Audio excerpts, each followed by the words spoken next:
नमस्ते सबैजनामा म रणदीप राजलबाट हिगभिजन नेपालबाट धेरै दिनपछि फेरि अब टेक्निकल भिडियोजहरू लिएर आएको छु। अहिलेको यो भिडियो चाहिँ हामीले कस्तो के को भिडियो देखाउन खोजिरहेको छौँ भन्दाखेरि हिगभिजनको मिनमय डिभाइस। मान्छेहरूले चाहिँ के कम्प्लेन गर्छ भन्दाखेरि चाहिँ हिगभिजनको डिभाइस एकदमै राम्रो छ, फेस पनि एकदमै राम्रो क्याप्चर गर्छ, एकदमै चाँडै एटेन्डेन्स लिन्छ। तर मान्छेहरूलाई चाहिँ कन्फ्युजन के छ भन्दाखेरि चाहिँ या उनीहरूको कम्प्लेन चाहिँ के छ भन्दाखेरि चाहिँ तपाईको यो हाजिर मसिन यसरी लगाउँदाखेरि हिँड्दा हिँड्दै तपाईको एटेन्डेन्स लिइरहेको हुन्छ क्या। जस्तो जति पर पनि हिँड्दा हिँड्दै एटेन्डेन्स लियो, थ्याङ्क यू बोलिरह्यो। अनि यो कुराहरू चाहिँ उहाँहरूलाई चाहिँ प्रब्लम हो जस्तो लाग्दो रहेछ। अनि त्यसले गर्दाखेरि चाहिँ उहाँहरूले यो नचाहेको बेलामा चाहिँ यहाँ भित्र पर्दा लगाइदिने होइन, छोपिदिने, चाहेको बेला मात्र त्यो पर्दा उठाएर एटेन्डेन्स गर्ने, त्यो कुराहरू प्रब्लम चाहिँ होइन। यो जस्ट एउटा सानो कन्फ्युजन म तपाईँलाई आज क्लियर गर्न आएको छु। यसमा हाम्रो मिनमय डिभाइसमा चाहिँ तपाईँको रिकग्निसन डिस्टेन्स भनेर हुन्छ। सो रिकग्निसन डिस्टेन्स तपाईँको जब तपाईँले नयाँ सेटअप गर्नुहुन्छ नि, यसको रिकग्निसन डिस्टेन्स चाहिँ तपाईँको अटोमा बसिरहेको हुन्छ। सो त्यो अटोमा बस्दाखेरि चाहिँ तपाईँको नजिकबाट पनि एटेन्डेन्स लिने भयो। यसको हजुरको यसको म्याक्सिमम डिस्टेन्स हुन्छ एउटा, त्यहाँबाट पनि तपाईँको एटेन्डेन्स लिने भयो। अब तपाईँ चाहनुहुन्छ यदि नजिक आएपछि मात्र एटेन्डेन्स लियोस् भने चाहनुहुन्छ भने तपाईँले यसको रिकग्निसन डिस्टेन्स घटाउनु पर्ने हुन्छ। अब त्यो रिकग्निसन डिस्टेन्स चाहिँ कसरी घटाउने म तपाईँलाई आज देखाउन गइरहेको छु। त्यो रिकग्निसन डिस्टेन्स तपाईँले डिभाइसबाट पनि भित्र गएर घटाउन सक्नुहुन्छ, अथवा यो डिभाइसको आइपी लगइन गरेर वेब पोर्टलबाट पनि तपाईँले रिकग्निसन डिस्टेन्स घटाउन सक्नुहुन्छ। सो डिस्टेन्स घटाइसकेपछि चाहिँ तपाईँको त्यो हिँड्दा हिँड्दै एटेन्डेन्स लिने, यतिकै हेर्ने बित्तिकै एटेन्डेन्स लिने त्यो समस्या हट्छ। सो द्याट अब चाहिँ नजिक गइसकेपछि मात्र एटेन्डेन्सहरू लिने सक्ने खालको बनाउन सकिन्छ। सो अगाडि अब म तपाईँलाई भिडियो देखाउँछु त्यो दुईटा तरिका हामीले डिभाइसबाट र कम्प्युटरबाट चाहिँ कसरी रिकग्निसन डिस्टेन्स घटाउने या बढाउन सक्छौँ भनेर देखाउन गइरहेको। सो अब म पहिलो तरिका, सो डिभाइसबाट चाहिँ हामीले फेसियल रिकग्निसन डिस्टेन्स चाहिँ कसरी घटाउने या बढाउने त्यो सेटिङ कहाँ छ त्यो कुरा म तपाईँलाई देखाउन गइरहेको छु। राम्रोसँग हेर्नु होला है।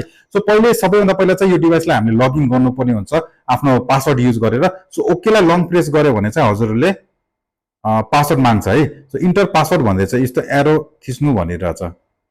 म आफ्नो पासवर्ड लगाउँछु यसमा।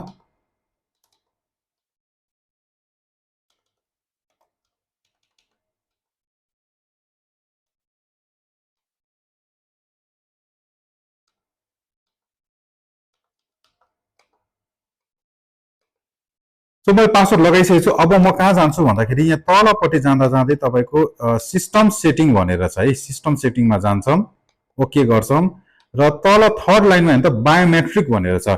बायोमेट्रिकमा गए, ओके गरे र अब तपाईँले यहाँ हेर्नु त रिकग्निसन डिस्टेन्स भनेर छ, ओके गर्छु। सो तपाईँको पहिलो तपाईँले जब तपाईँले यसलाई प्याकिङबाट खोलेर तपाईँले सेटअप गर्नुहुन्छ नि, हजुरहरूको चाहिँ अटोमा बसिरहेको हुन्छ। यस्तो अटोमा बसिरहेको हुन्छ। अटोमा बसेपछि चाहिँ तपाईँको के हुन्छ भन्दाखेरि चाहिँ 2 मिटरमा पनि लिने भयो, 1.5 मिटरमा पनि लिने भयो, 1 मा पनि लिने भयो, अथवा 0.5 मिटरमा पनि गर्न मिल्यो। सो यदि तपाईँ चाहनुहुन्छ कि अब नजिकबाट फेस देखाइसकेपछि मात्र एटेन्डेन्स गरोस् भनेर चाहनुहुन्छ भने सबभन्दा कम डिस्टेन्समा राखिदिने पर्यो, यो 0.5 मिटरमा राखिदिने, ओके गरिदिने र यति गरिसकेपछि चाहिँ तपाईँको फेसियल रिकग्निसन डिस्टेन्स चाहिँ अब घटिसकेको छ। अब चाहिँ तपाईँले यो लगाइसके चाहिँ यसबाट तपाईँको टाढाबाट मान्छे निस्किए पनि एटेन्डेन्स लिने, थ्याङ्क यू भन्ने कामहरू चाहिँ हुँदैन है। सो यति गरिसके चाहिँ तपाईँको डिभाइसबाट चाहिँ तपाईँको फेसियल रिकग्निसन डिस्टेन्स चाहिँ घटेको छ। अब म दोस्रो स्टेपमा चाहिँ कम्प्युटरको वेब ब्राउजरबाट चाहिँ हामीले फेसियल रिकग्निसन डिस्टेन्स कसरी घटाउने देखाउन गइरहेको छु, हेर्नु होला। सो अब चाहिँ म हजुरहरूलाई दोस्रो तरिका कम्प्युटरको वेब ब्राउजरबाट चाहिँ हाजिर मसिनको आइपी लगइन गरेर चाहिँ फेसियल रिकग्निसन डिस्टेन्स कसरी घटाउने म हजुरहरूलाई देखाउन गइरहेको छु। सो सबैभन्दा सुरुमा चाहिँ हामीले यो आइपी लगइन गरेर आइडी पासवर्ड लगइन गर्नुपर्ने हुन्छ।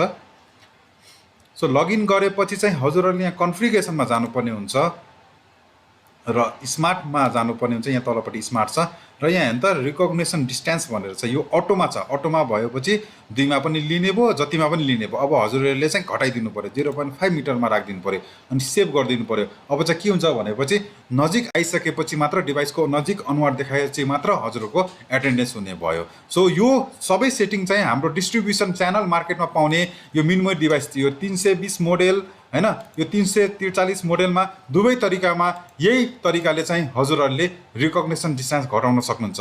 आई होप तपाईहरुलाई चाहिँ यो सल्युसनले चाहिँ धेरै नै हेल्प गर्नेछ। हस्, थ्यांक यू सो मच।